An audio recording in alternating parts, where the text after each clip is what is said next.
Assalamualaikum warahmatullahi wabarakatuh. Apa kabar River semuanya? Ketemu lagi dengan Dori Nori Salted Tank. Semoga kalian tetap sehat walafiat selalu dan pastinya bisa terus beraktivitas bersama keluarga dan kerabat di rumah. Happy Riving, happy tank, dan salam air asin. Oke, guys. Jadi minggu ini gue pengen, karena kemarin banyak banget yang nge-DM via WA atau komen di YouTube, dan bahkan ada yang juga beberapa di Instagram itu bertanya-tanya gimana sih cara ngatur arus yang bener kayak gitu. Karena kan di konten sebelumnya itu gue ngebahas alasan Coral gak mekar itu bisa jadi karena arus, ya kan, TDS gitu. Jadi sebelum kita lari ke yang lebih dalam, yaitu parameter air, ya kan, yang nggak bisa kita lihat, mending kita cek yang bisa kita lihat dulu, yaitu arus gitu, teman-teman. Nah, sebetulnya arus ini pastinya harus disesuaikan dengan kapasitas atau luasnya tank akuarium kita gitu. Dan juga pastinya dengan pasir yang kita pakai, karena kalau terlalu banyak wave maker atau cc dari wave maker itu gede juga bisa nggak bagus karena pasirnya bisa berterbangan. Kalau kurang juga ya plus minus. Tapi intinya dari wave maker itu gini, ini dari wave maker yang sering Dori Nori pakai ya, nggak ada acuan mana-mana. Ini cuman dari kebiasaan deh, seperti yang lu lihat sekarang di layar kaca. Gimana bentuk arus gua itu, kan ada random-randomnya, ada slow-slownya juga. Pokoknya tuh settingan wave maker yang baik. Kalau misalnya pembuangan air kalian ada di kiri, maka kalian bikin wave maker dan air masuknya itu dari kanan. Karena apa? Biar setiap air yang dari kanan itu bisa didorong ke kiri ke arah pembuangan.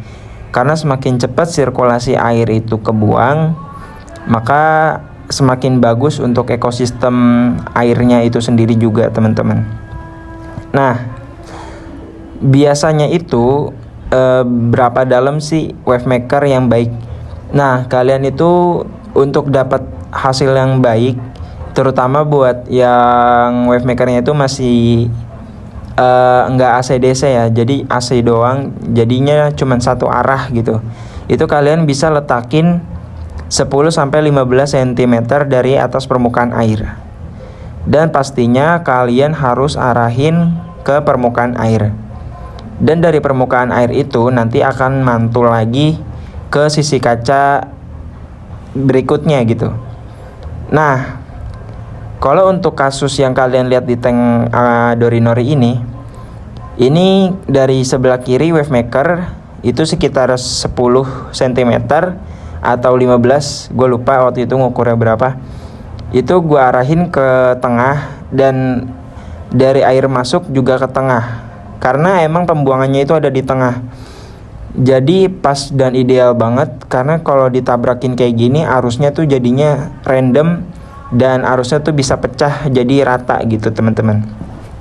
Tapi tenang aja kalau misalnya tank kalian itu pembuangannya di sebelah kanan atau kiri, seperti yang tadi gue bilang di awal.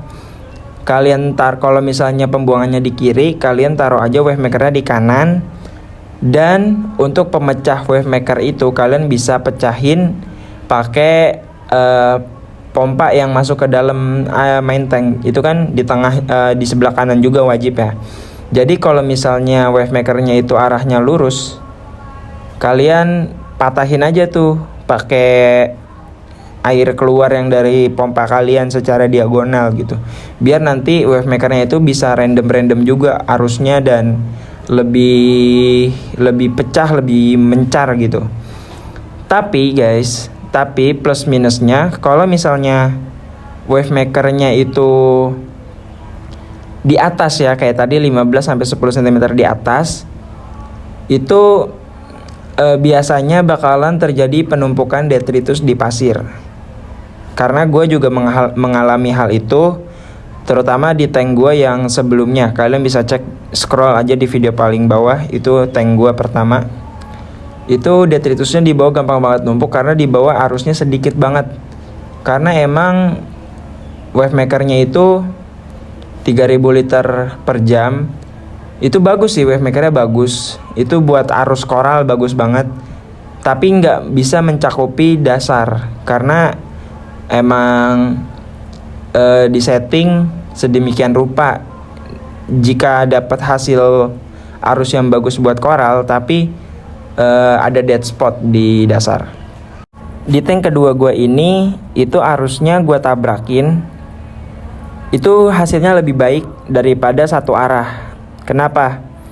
Karena saat dia bertabrakan itu arusnya bakalan turun dan nyampe ke dasar. Jadi pasir-pasir juga bersih gitu ya kan. Karena emang arusnya dari atas dia bertabrakan dan dia turun ke bawah. Jadi bener-bener keaduk tuh air di dalam. Kayak gitu teman-teman. Jadi lebih maksimal lah kalau kalian bisa adu wavemaker kalian dengan pompa gitu teman-teman. Jadi intinya kalian harus sesuaikan sama kondisi tank kalian ya. Karena jujur di tank Dorinori ini juga berkali-kali setting WM gitu. Yang percobaan pertama itu gede banget karena gue pakai Roston 7500 liter per jam dan ternyata overkill. Alhasil kayak tsunami ya kan. Ya kalau kayak tsunami biasa, kayak tsunami aja sih ya nggak apa-apa, tapi pasirnya berterbangan karena di sini gue pakai pasir laut halus ya teman-teman. Akhirnya gue lakban sedikit biar dorongannya, tendangannya itu nggak terlalu besar. Baru deh gue taruh di awalnya kan gue sama ini sama pompa sama-sama di kanan, gue pindahin lagi ke kiri dan alhasil gue dapat settingan yang bagus kayak gini. Itu gue jujur gue kulik-kulik juga. Jadi kalian harus cari arus yang bagus, yang baik buat tank kalian sendiri. Karena kalau kalian tanya gue, ya gue nggak tahu gitu bentuk batu kalian gimana, ya kan?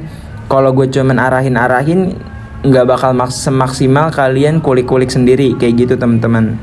Yang pasti kalau kalian cari wavemaker itu jangan yang terlalu besar, tapi dia bisa ngasih ombak yang lumayan. Jangan terlalu pelan, jangan terlalu kencang ya teman-teman. Jadi yang sedang-sedang aja. Jadi benar-benar dipikirin nih. Ya main feeling sedikit lah. Karena hitung-hitungannya juga gue nggak pakai hitung-hitungan. Karena gue juga kebablasan tuh, gue malah belian 7500 liter per jam. Tapi gue akalin sendiri gitu biar jadi cocok buat tank gue. Karena wavemaker ini aslinya nggak cocok teman-teman. Kayak gitu. Selanjutnya gue pengen ngomongin lagi kenapa banyak dari river yang overdose ataupun malahan tanknya itu crash padahal udah test kit, rajin WC, rajin dosing Big 3, trace element dan lain-lain. Ini menurut opini gue aja ya, dari banyaknya gue belajar juga dari YouTube, dari Google. Jadi begini guys, untuk patokan liter akuarium itu nggak bisa disamaratakan. Kenapa? Karena di dalam akuarium itu ada dead rock, ada live rock, atau ada koral-koral kayak gitu. Jadi kalau misalnya kalian punya 100 kali 50 kali 55 kayak tank gue ini, itu nggak full 100 kali 55 kali 50. Kalian harus tahu juga itu berapa volume batu kalian, harus tahu juga volume batu dekor kalian tuh berapa kayak gitu. Dan kebanyakan orang yang dosing-dosing itu dia ngitung ke SAM-nya juga. Padahal SAM itu nggak usah dihitung, nggak perlu dihitung karena SAM itu isinya batu guys. Jadi nggak usah dihitung.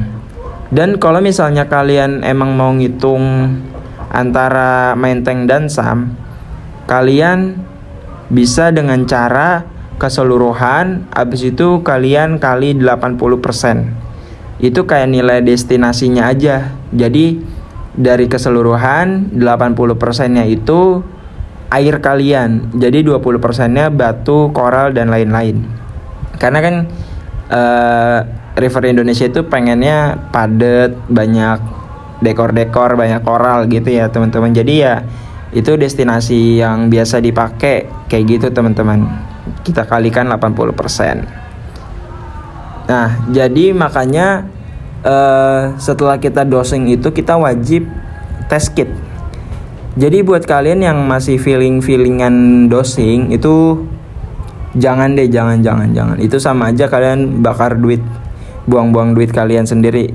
Jangan deh, karena nggak bagus juga gitu. Kalian kan buang-buang duit namanya pakai feeling kayak gitu. Mendingan kalau kalian yang budgetingnya nggak ada buat beli test kit, udah kalian pakai metode water tank aja buat gantiin Big 3 itu. Karena dari water tank kalian juga bisa menggantikan Big 3 kayak gitu teman-teman. Trace elemennya juga ada, minor elemennya juga ada. Terserah kalian bisa, biasanya pakai garam apa terserah. Red Sea bagus banget, itu garam Red Sea bagus, Blue Tracer bagus, atau apalagi Aqua Forest juga bagus banget teman-teman. Silakan kalian pilih yang ada di toko terdekat apa yang paling cocok dengan budgeting kalian tuh, coral apa, garam apa gitu teman-teman. Oke guys, mungkin segini aja untuk pertemuan kita minggu ini. Thank you banget buat yang udah nonton sampai akhir. Jangan lupa juga di subscribe, like, comment, and share.